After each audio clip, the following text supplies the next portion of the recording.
temos no próximo item, nos falando de nós mesmos nos perdoarmos, da gente pedir perdão para si próprio, porque na maioria das vezes nós erramos muito, e nós também, assim como nós temos dificuldade em perdoar as pessoas que nos ofendem, nós temos dificuldade de perdoar as nossas próprias faltas. É mais uma coisa que nós precisamos fazer uma análise sincera de consciência diariamente e ver os pontos que nós precisamos nos perdoar. Aí ninguém precisa nos apontar. Nós não precisamos de ninguém nos pedindo perdão ou pedindo para perdoar. Nós mesmos precisamos nos perdoar. Porque nesse processo evolutivo, em muitos momentos, nós cometemos faltas. Nós fazemos atitudes das quais nós nos arrependemos. Ótimo, se a gente já está reconhecendo que fez uma coisa, igual o Sr. Duretti falou hoje no começo, que não é muito certa, né? Vamos falar em erro, né? Então, quando a gente vê naquele exame de consciência que a gente faz, a hora que a gente bota a cabeça no travesseiro, olha, hoje eu não precisava fazer isso, eu não devia ter tomado tal atitude, mas, ótimo, reconheceu. Vamos agora buscar o caminho. Como que eu vou fazer da próxima vez? Porque quando nós reconhecemos um erro e pensamos, eu não deveria ter agido dessa forma, deveria ter agido de outra forma, e já mentalizamos como deveria ter sido feito, numa outra ocasião, provavelmente, nós já vamos agir com mais acerto. Por quê? Porque nós estamos trabalhando o nosso pensamento, nós estamos exercitando a nossa atitude mental na formatação de uma nova forma de fazer a mesma coisa. Aí, esse exercício mental, nós começamos com o nosso pensamento, que o pensamento é energia, é força, plasmar uma atitude diferenciada para a nossa própria vida. Aí, quando acontecer de novo uma situação parecida, nós já vamos ter estrutura para pensarmos e fazermos diferente. Esse exercício, gente, é muito importante. Por quê? Primeiro, porque a gente reconhece o nosso erro. Segundo, porque a gente se perdoa. Porque a pessoa que não se perdoa, ela não reconstrói. Ela não faz aquele trajeto de novo. Ela se paralisa no erro. É por isso que nós, ao longo das várias encarnações e como consequência agora, nós adquirimos uma série de traumas, de bloqueios, de coisas que nos impedem de ser felizes.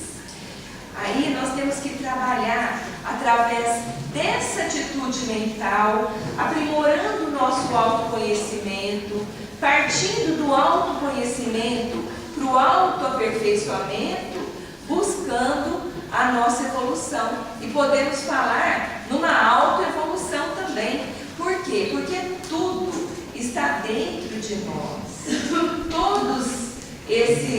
Todo esse potencial está dentro do nosso coração. Tudo está na nossa atitude mental. Então, nós temos a consciência divina gravada no âmago do nosso ser. Quando Deus nos deu o livre-arbítrio, junto Ele nos deu a consciência. Junto, Ele nos colocou a lei divina, que é a base de toda a nossa evolução moral. Então, tudo está dentro de nós. Por mais que nós tenhamos influência do meio e tenhamos a tendência de colocar a culpa pelo que nos acontece interiormente nas situações externas, todo o o caminho da nossa evolução está no nosso interior. E o caminho para o auto-perdão, para o autoconhecimento e para a nossa evolução moral também está aí.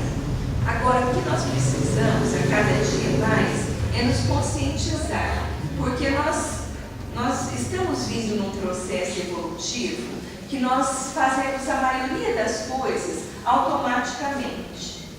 Aí, no momento que a gente se propõe a trabalhar o nosso íntimo, trabalhando o autoconhecimento, a gente deixa o mundo exterior e começa a encontrar o caminho aqui dentro.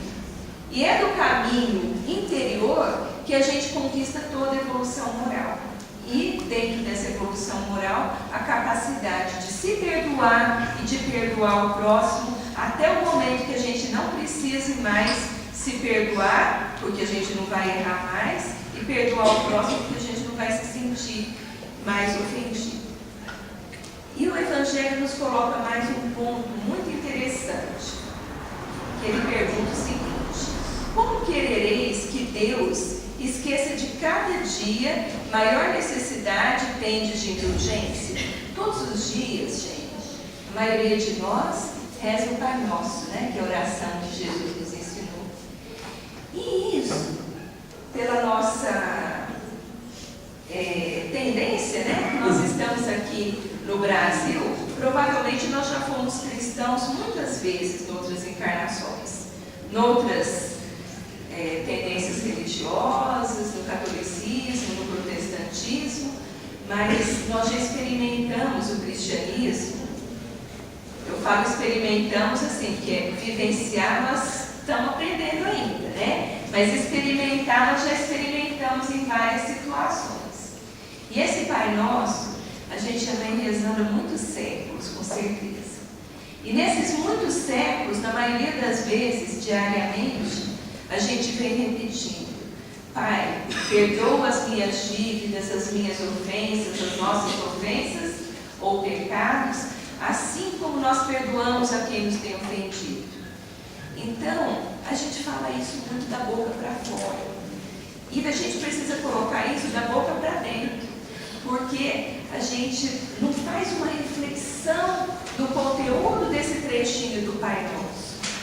Uma vez, quando eu era bem jovem, eu lembro de um evangelizador contar que tinha uma religião que rezava o Pai Nosso assim: perdoai as nossas ofensas, não nos deixeis cair em tentação, e pulava esse pedaço.